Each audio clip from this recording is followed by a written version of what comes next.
যার চেহারার মধ্যে ছিল না কোনো লাবণ্য, এমন কোনো শিক্ষার ছিল না কোনো যোগ্যতা, সামাজিকভাবেও তেমন কোনো প্রতিষ্ঠিত ছিলেন না।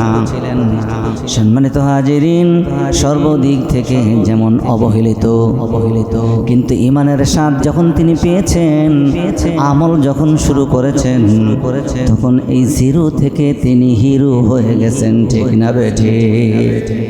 আল্লাহর হাবিব সাল্লাল্লাহু আলাইহি ওয়াসাল্লাম বলেন, আরে বেলাল, শোনো শোনো শোনো, নবী গো, কি শুনবো গো নবী? সমাজের মানুষ আমাকে তো অবহেলিত মনে করে কোনো মূল্যায়ন করে না। নবী গো, দেখতো আমি তেমন কোনো পছন্দ নয়। ও নবী, কি আমাকে শোনাবেন বলেন? আল্লাহর হাবিব সাল্লাল্লাহু আলাইহি ওয়াসাল্লাম বলেন, আরে বিলাল, তুমি শুনে রাখো, এই দুনিয়ার জমিনে কে বলেছে তোমার দাম নাই? কারণ আল্লাহ রাসূলের কাছে এবং তোমার এই যে সহপাঠী সাহাবীদের কাছে তোমার দাম আছে, কিন্তু যারা ইসলাম গ্রহণ করেন নাই, সমাজবাসী, তাদের কাছে তোমার দাম নাই। ঠিক কিনা বলে? আজও যারা সুফি, আজও যারা মুমিন, আজও যারা তাকওয়াদার ব্যক্তি, তাদের মূল্য আছে কিনা? আছে। মানুষ পাগল বলুক, তাতে কি আসে যায়, কিন্তু তাদের মূল্য আছে। কার কাছে? আল্লাহর কাছে মূল্য। সম্মানিত হাজিরিন, আল্লাহর হাবিব সাল্লাল্লাহু আলাইহি ওয়াসাল্লাম বলেছেন, আরে বিলাল, তুমি লক্ষ্য করে দেখো, তোমার এত বড় দাম, তোমার এত বড় শান, তোমার এত বড় মান, আল্লাহ পাক তোমাকে অনেক মর্যাদার অধিকারী করেছেন। আরে বিলাল, তোমার কি মনে নাই, তুমি যখন আজান দিতে, ওই আজানের একটি শব্দ, একটি অক্ষর তোমার ওই জিহ্বা ছোট হওয়ার কারণে, খাটো হওয়ার কারণে বেজে যেত। তোমার আজান ক্ষণিকের জন্য একটু বন্ধ হয়ে যায়, কিন্তু আল্লাহর দরবারে ওই আজান পৌঁছে নাই। না পৌঁছার কারণে আল্লাহ পাক জিবরিল আমিনের মাধ্যমে জানিয়ে দিচ্ছেন, ও বন্ধু আমার, বিলালের আজান দেওয়ার আগ পর্যন্ত ওই আজান আরশে আজিমে পৌঁছবে না। আল্লাহু আকবার! কত বড় শান বিলাল রে! ও বিলাল, তুমি শুনে রাখো, এখানে শেষ নয়। কারণ এই দুনিয়ার জমিনে 1,24,000 পয়গাম্বর, মতান্তরে 2,24,000 পয়গাম্বর, বাবা আদম থেকে ঈসা রুহুল্লাহ পর্যন্ত যত পয়গাম্বর রয়েছে, কোনো পয়গাম্বর আল্লাহর জান্নাতে প্রবেশ করতে পারবে না যতক্ষণ পর্যন্ত রে বিলাল আমি আল্লাহর জান্নাতে প্রবেশ না করব।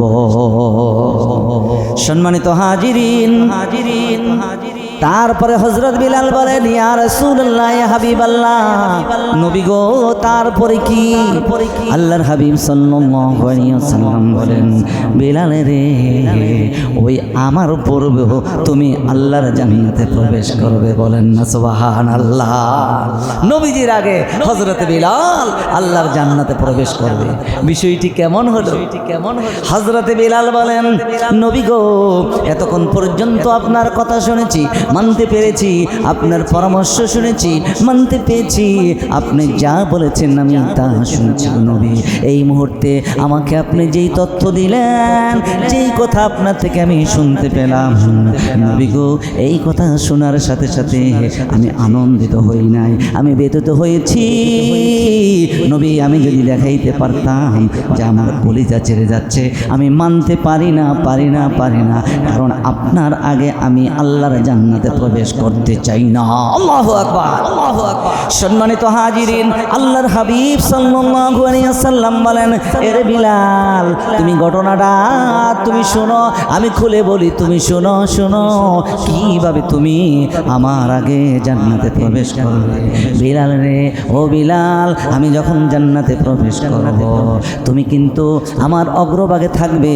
এই জন্য বিলাল, আমি যেই উঠে আরোহণ করব, যে উঠে চড়ে আমি আল্লাহর জান্নাতে প্রবেশ করব, ওই উটের লাগাম কিন্তু তুমি বেলাল ধরবে, কারণ তোমার হাতে ওই উটের রশি থাকবে, তুমি থাকবে রাখালের দায়িত্বে।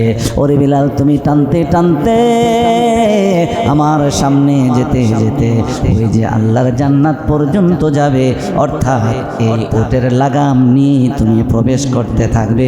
একবার চিন্তা করে দেখো, আমি প্রবেশ করার পূর্বেই কিন্তু তোমার প্রবেশ করা হয়ে যায়। জোরে বলা যাবে কে সুবহানাল্লাহ। আমরা কি করলাম সেই রাসূলের জন্য, আমরা কি করলাম সেই মদিনাওয়ালার জন্য, আমরা কি করলাম প্রেমিক হয়ে পাগল হতে পারি নাই হযরত বিলালের মতন। কি বলেন, ঠিক না বেঠিক? ঠিক না বেঠিক? সম্মানিত হাজিরিন, এই জন্য জানতে চাই হযরত বিলাল এমন কি আমল করেছেন, অর্থাৎ মাতা কুমর রাসূল ফাখুযু ওয়া মা নাহাকুম আনহু ফান্তাহু। যেই বিধান আল্লাহর রাসূল নিষেধাজ্ঞা করেছেন তিনি সেগুলো নিষেধের কাতারে রেখে দিয়েছেন, আর যে আমলগুলো মানতে বলেছেন সেই আমলগুলো পালন করেছেন। এই জন্য হযরত বিলাল আল্লাহর কাছে এত দামি হয়েছেন। কি বলেন, ঠিক কিনা? তাহলে সেই মদিনায় সেই বিলালের মতন, সেই বিলালে যেই আমল করে এত বড় দামি হয়েছেন, সেই বিলালের মতন আমল করতে চাই কি চাই না? সেই রাসূলের প্রেমে প্রেমিক হতে চাই কি চাই না? কে কে চাই? একটু হাত জাগান, একটু হাত জাগান। ও গো মদিনাওয়ালা, কবে আমায় নিবেন মদিনায়? সবার কণ্ঠ থেকে আওয়াজ শুনতে চাই। ও গো মদিনাওয়ালা, কবে আমায় নিবেন মদিনা? কবে আমায়, কবে আমায় নিবেন মদিনায় গো মদিনাওয়ালা, কবে আমায় নিবেন? আমি চাই মদিনায় যেতে, মদিনারি কাছে যেতে, দয়া করে, দয়া করে একবার দিদার দাও গো মদিনাওয়ালা, কবে আমায় নিবে মদিনা? সকলে বলুন আল্লাহু আকবার। সম্মানিত হাজিরিন, মদিনায় ওই ব্যক্তি যাবে যে মদিনাওয়ালার সাথে আকর্ষণ তৈরি করেছে, যে হযরত বিলালের মতন আমল করেছে। সকলে বলা যাবে কে আল্লাহুম্মা আমিন। এবার একটু নিচে নেমে আসি, কারণ ওয়াজ তো শেষ করতে হবে। কি বলেন, হবে কি হবে না? তাহলে একটু নিচে নেমে আসি।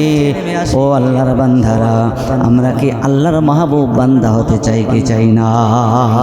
আল্লাহর মাহবুব বান্দা হতে চাই।